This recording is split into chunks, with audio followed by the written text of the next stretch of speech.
Hi everybody, and welcome once again to my video blog. So today's topic is going to be living your childhood as a transgender child, and more specifically I want to tell you about my own experience. But before I begin, some news, I guess. Well, I've had my breast augmentation over a month ago now, and things are going pretty great, I must say. They were very rigid just after the operation, but they have softened up quite a bit now. Still not completely, but I think they're already, um, falling in a more realistic, more natural way. I'm also getting more confident, about wearing clothing that exposes my cleavage a little bit more, Um, even though I'm still, going slow, going progressively, I'm not replacing all my wardrobe just yet. Erin and I went to a lingerie store to buy me a new bra, and we found one that's not a push-up bra because it turns out my breasts are still too rigid at this point to really be pushed together easily. But we found one that actually fits very nicely. The cups seem to fit perfectly, and it's very cute. And I've been wearing it since, almost every day when I go to school and in my activities. And yeah, it feels nice to not have to wear that sports bra to sleep and all that, and to be able to sleep naturally in any position I want. And so far things are going very good with that. One very weird thing that I've noticed recently, however, is that I seem to be lactating. That is, I have noticed that if I squeeze my breasts, a few drops of breast milk come out. And when I discovered that, I was very creeped out. I was like, crap, is this actually breast milk, or is it like pus? Am I having some kind of infection? But it really isn't pus. It really is breast milk. And that just surprised me. I'm not sure if it's actually connected to the surgery or if it's my hormones. But in any case, since I was a little bit worried, I sent an email to my endocrinologist, and he replied telling me that I shouldn't worry and it's actually pretty common. And I knew this was a possibility. I'd heard of trans people producing breast milk before, but I never really thought it would happen to me. I don't know, I guess it's kind of an interesting experience, because it's I guess a very womanly experience, even though right now it's completely useless. And fortunately enough for me, there isn't enough for it to be a problem. I mean, I've heard of a trans girl before who was producing enough that it would leak out and stay in her bras, which, is kind of annoying. But that's not a problem for me at this point. Anyway, so just a weird little aside. Apart from that in my life, well, I have been contacted by lawyers because my father wants to discontinue child support payments. So what am I talking about exactly? Well, I am 25 years old, and at this point I'm still receiving child support payments from my father. And you might be surprised by that. But my father basically abandoned me and my mother when I was only a few months old. And he was forced by the court to pay child support, but he didn't really do it. He only, paid for 2 months and then stopped. And my mother, didn't really want to get into a big legal battle with him, so she just let it go. But eventually, some number of years later, she ended up on welfare, and the government forced her to sue my father for child support when I was like 10 years old. He pulled out the same trick again. He paid for like a month or two and then stopped. But then the government again, a few years later, seeing that my father wasn't paying, forced my mother to sue him again. And at that point, the government just decided to seize the money directly from his taxes so that he wouldn't have a choice to pay or not. And I've been receiving child support for 8 years at this point, since 2002. And it's not very much, but it's been helpful to me. Um, but anyways, it was kind of a weird thing for me because I have never even spoken to my father on the phone. I do not know him. I've basically never had a father. And this was the only contact I've had with him, basically, a check that comes twice a month. And the judgment right now is that my father has to pay child support for as long as I'm a student, which could be a while because, as most of you know, I'm doing a PhD. So possibly I'm still entitled to keep receiving it. But since I'm 25 years old, and I have good scholarships and I'm not, in a real bad situation, and he's pretty old now, he's getting only like retirement money, I figure, I'm just going to stop the payments, like I don't really want to torture him, more than necessary, although I did, find it to be kind of, well, in a way, I was kind of happy that he had to be forced, to face the fact that he did abandon his child, 25 years ago or almost. But, I guess it's time to move on, it's time to be an adult, and most adults do not receive child support, so I'll just have to do without. But yeah, this kind of brings me to my childhood. So yeah, that's the first part of my childhood, I guess. My mother met my father apparently in a support group, and he was a very seductive man, a charmer, and he convinced her that he wanted to fund a family, he really wanted to start over with his life, that he wanted a child, and blah blah blah. And he basically told my mom everything she wanted to hear, and she fell for it, and she became pregnant only a few months after they met each other. And I guess at that point my father started to realize that maybe he wasn't quite ready for that, and he started cheating on my mother, and eventually, just ran away. And it wasn't the first time he did that. I apparently have some stepbrothers and stepsisters that I don't know, because my father's had children, a little bit everywhere, all over the place, including some apparently after me. And incredibly enough, believe it or not, he gave the same name as my name to another one of his children, apparently.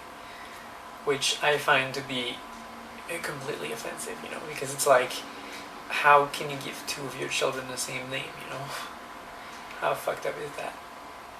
But anyways, I grew up as a child without a father, with just my mother, and when I was a little kid, she worked as a journalist for a local radio and TV station, and she got to interview some pretty famous people. She made decent money. I got everything I needed. We didn't live like a luxurious life as a kid, but I think she had a pretty decent salary, like $30,000 to $40,000 at the time. And I had friends. I think I had a decent childhood. But at some point, as you might have guessed, the trans comes into the picture.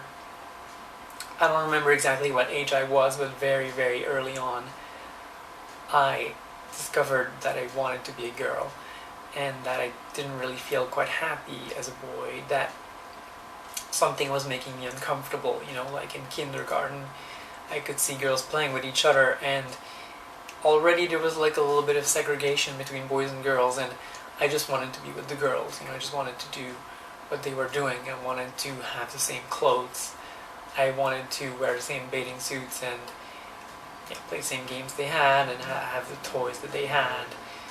And eventually I came to my mother, and I phrased it, pretty much this way. I told her, I want to be a girl, I feel that's the way I should have been born. I shouldn't have been born a guy. I shouldn't have been born a boy, and I think my life would be better if I was a girl.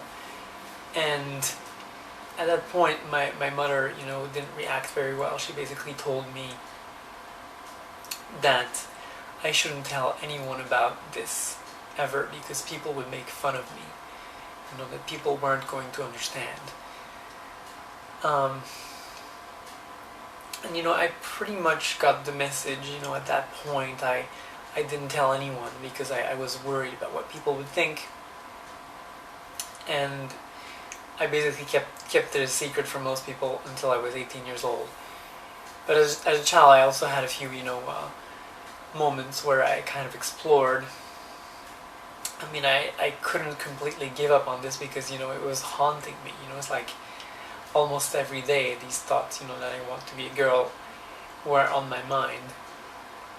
And I remember one of my friends, my next door neighbor, had a box of costumes, and in that box there was like a little pink dress and a little wig, and a bikini. And I remember putting the bikini on and stuffing the little bikini bra and putting on the dress and the wig. and I remember doing that more than once, and that for some reason, it just felt so right. It felt so good to do this. Even though there was really nothing sexual about it at the time, like I had no sexual attraction, and I had no erections or anything like that, but it really felt thrilling in a sense, in a way that I can't really explain.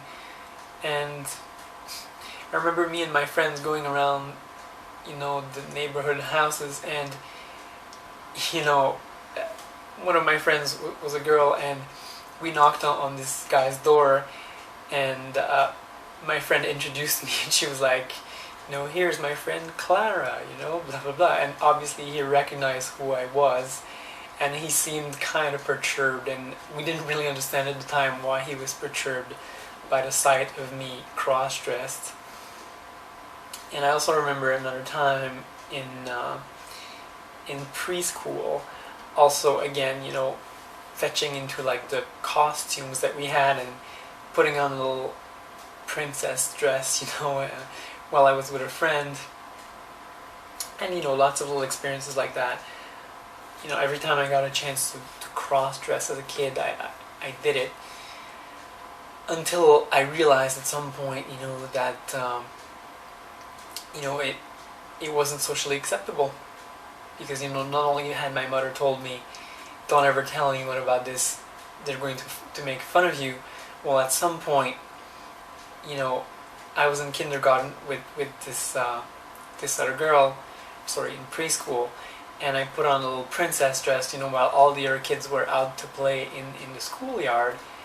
And at some point they all came back, and they saw me, and they did make fun of me.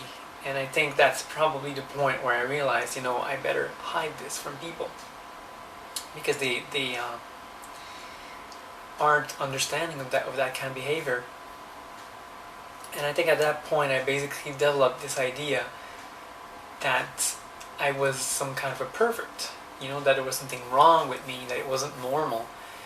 I've heard of transgender kids, and I've seen some in TV shows where, you have these boys, they're physically male, and they're telling their parents, no, I'm not a boy, I'm a girl, I'm not a boy, I'm not a boy. I was never like that.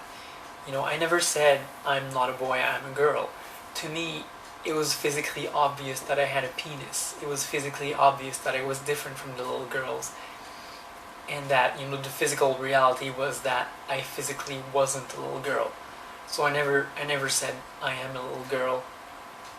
But it just felt like inside I wasn't in the right body, I wasn't living the life I should be living. And, I started developing fantasies in my head, of what my life would be if I was a girl, and I remember, going home and before I went to sleep, imagining what my day would have been like if I'd been a girl instead, and what I would have done differently and things like that. And as a kid I was mostly able to cope, but it was kind of disappointing, even though I kind of gave up on the idea, of my mom understanding that I wanted to be a girl. I still tried, to get her to buy me Barbie dolls. And I remember she bought me one at one point, but she was strongly opposed to the idea. You know, it took a really long time for her to accept to buy me that. And I remember asking her to buy me girls' clothes, and that she was completely against. You know, there was no way that was going to happen. You know, and that's pretty much my childhood. You know, for the whole time I was haunted by this idea. And you know, I think my childhood wasn't bad. You know, I have some pretty good memories from back then. You know, like I said, I had friends, and I was well treated. You know, I had everything I needed, even though I didn't have a father. And you know, I didn't really miss my father, because when you've never had a father, you don't really know what it is to have one. So you don't really feel like you're missing something. Nowadays, you know, I do think that it would have been much nicer if I'd had two parents, especially during my teenage years, because during my teenage years is basically when everything went wrong in my life, you know. I mean, being trans is hard enough, but what I didn't realize as a child is that my mother is schizophrenic. And you know, as a teenager, around the age of 11, she lost her job as a journalist, and she got another job, but she lost that one, you know, like only a year later. And then she got a job as a cook, you know, which was like much below her skill level, you know, I must say. Like, she, with all her university education, it was a little bit sad to see her, you know, working as a cook. And she lost that job too, you know, and basically I think starting from age 12 until now, she's been on welfare, you know, the whole time. I remember she also had a lot of friends when I was a kid, and she lost all of her friends. And you know, things kind of went wrong really fast. You know, basically around the time my grandmother died, when I was age 9 or 10, you know, things started going bad for my mom, and I started realizing, you know, pretty quickly that she was hearing voices. You know, she was shouting at the walls because she was hearing insulting voices in her head, and she was replying to them. And that just became, you know, kind of really disturbing. And of course, since she didn't have a job and she didn't have friends, you know, like we didn't have any money, you know, being on welfare. So I had to live my teenage life being a poor child, you know, whose mom's on welfare, being raised by a single parent who is schizophrenic and who is refusing to get any kind of treatment or any kind of medication. And that's been extremely, extremely difficult. Like, you have no idea if you haven't known or lived with a mentally ill person. You know, basically as a kid, I had no escape. There was no escape for me. I had no other parent. So there was no one to even like mediate the situation for me. And she was always at home because she didn't have a job. So every time I came home from school, she was there, and you know, sometimes things were okay, but sometimes I would come home from school and she'd be randomly mad. She would get randomly very mad because of those voices that were always extremely negative. You know, and sometimes I thought that things were okay and I'm just doing my homework, and she starts screaming like hell. And you know, that just got extremely, extremely disturbing. And of course, you know, at some point I realized, you know, I couldn't trust everything she said. You know, she would make up stories about people harassing her when she went to the supermarket, harassing her when she was walking in the street. You know, stories that became more and more unbelievable. And you know, I must say, dealing with that, dealing with poverty and having a schizophrenic parent, I think has been more difficult for me than being trans, you know? But again, you know, it's not like the trans thing went away during all that time. I think being a teenager, it got even worse. Because, you know, being a kid during my childhood before puberty, you know, boys and girls are kind of segregated, and it kind of sucks and all that. But puberty is when the gender differentiation, you know, grows by 2 orders of magnitude. You know, it's where like all of your secondary sexual characteristics develop. and boys and girls, become like two different species at that point. It almost feels that way when you're a teenager, and that's extremely difficult for me. Like just being faced with this idea that not only was I, not a girl, but I would be forced to masculinize, to develop male physical characteristics, and I had to go through that. And not only that, I wasn't really lucky because I feel like I masculinized, pretty quickly too. Like by age 14, I had full-on facial hair everywhere, and I was taller than all the other kids. I think I was already my current height at 14, like 5'9.5". And I was attracted to girls at the time, but I was very bad with them, I think it's a combination of, not having a father to show you how to act around women, and also me being extremely shy, having all those trust issues with my mom, like I was kind of very emotionally disturbed by the whole situation. I was poor, so I had no money to ever like take a girl out to movie theater. She would have had to pay for me, and when you're a guy, that doesn't really work. And of course, being poor and wearing horrible clothes and blah blah blah.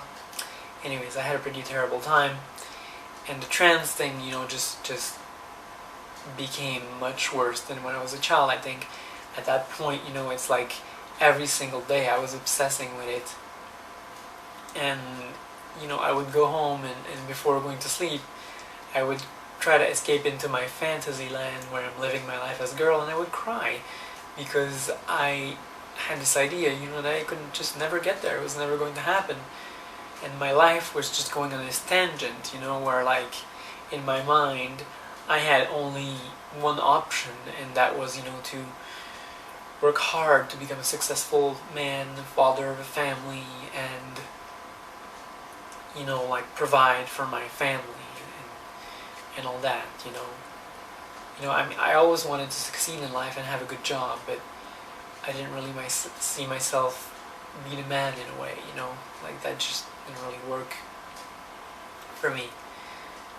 And of course, like I said, being trans was kind of difficult, but not having peace in your own home, makes it even worse. Like, when I think about my teenage years now, I feel like I didn't really get to be a teenager. It's like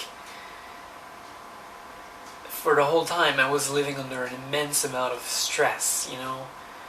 It was completely unbelievable, and I didn't really have time to live the normal teenager experiences during that time. I was too stressed and too panicked and too disturbed by what was happening around me, what was happening inside me, to really do the other things that teenagers were doing and enjoy my teenage years like I should have been.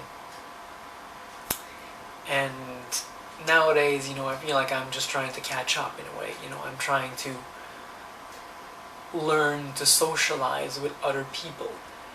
The truth is, I don't really have many friends. I don't think I'm very good at making friends. I don't think I'm really good at meeting people. And I think, part of that is due to the fact that, maybe I'm just a nerd. And part of that is maybe due, to all my trust issues. I don't trust people easily. I'm always, a little bit on the defensive when I meet people. And I think part of that might, come from my teenage years, where I couldn't really trust my own mother when it comes to emotional things. I didn't feel secure, emotionally myself, and everything that came from her, I had to really, try to ascertain whether it's true or not. And yeah, I'm trying, at this point in my life to just understand myself better, to do some introspection and to, become more at ease with myself and the person I am and why I'm the way I am. And I think that by better understanding myself, I can become better at, understanding other people and understanding why I'm having difficulty, socially, you know, and catch up basically with the socialization I didn't really succeed in doing when I was a teenager. And I must say, you know, having transitioned, being full-time, I feel more comfortable with my body. I feel more comfortable with the person I am. I'm no longer so shy anymore. And I still think about the future, you know, and I think the picture, you know, in reality hasn't changed that much, you know. I can see myself possibly having children in the future, maybe, and having a good job and providing for a family, you know, but I won't have to be a man, to be the father, you know, and to be forced into acting and being a person I'm not, you know. But anyways, that's it for today, people. I hope that this is perhaps helpful to some of you, that maybe you can relate to it. As again, if you have any comments, feel free to post them. I encourage you to make a video response and perhaps, you know, tell us about your own childhood and teenage experience. So that's it for today, people. Bye bye.